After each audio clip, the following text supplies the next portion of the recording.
شہر میں تندو تیز سرد ہوائیں چلیں جن کی رفتار 50 کلومیٹر فی گھنٹہ ریکارڈ ہوئی۔ اگلے 3 روز تک ہواؤں کی شدت برقرار رہنے کا امکان ہے۔ شہر کا زیادہ سے زیادہ درجہ حرارت مزید 2 ڈگری گر گیا۔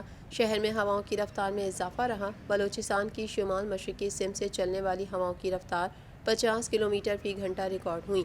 تندو تیز ہوائیں چلنے کے سبب دن کے وقت بھی سردی محسوس کی گئی۔ بیشتر وقت شہر کا مطلع جزوی طور پر ابر آلود رہا۔ محکمہ موسمیات کے مطابق شہر کا کم سے کم پارہ 15 ڈگری اور زیادہ سے زیادہ مزید 2 ڈگری کمی سے 25 ڈگری سینٹی گریڈ ریکارڈ ہوا۔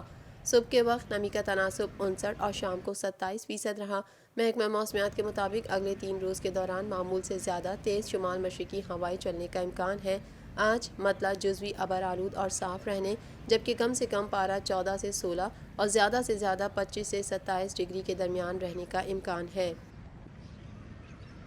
پاکستان بھر میں نمائندگان کا وسیع نیٹ ورک، ہر خبر جاننے کے لیے دیکھتے رہیے TNN TV۔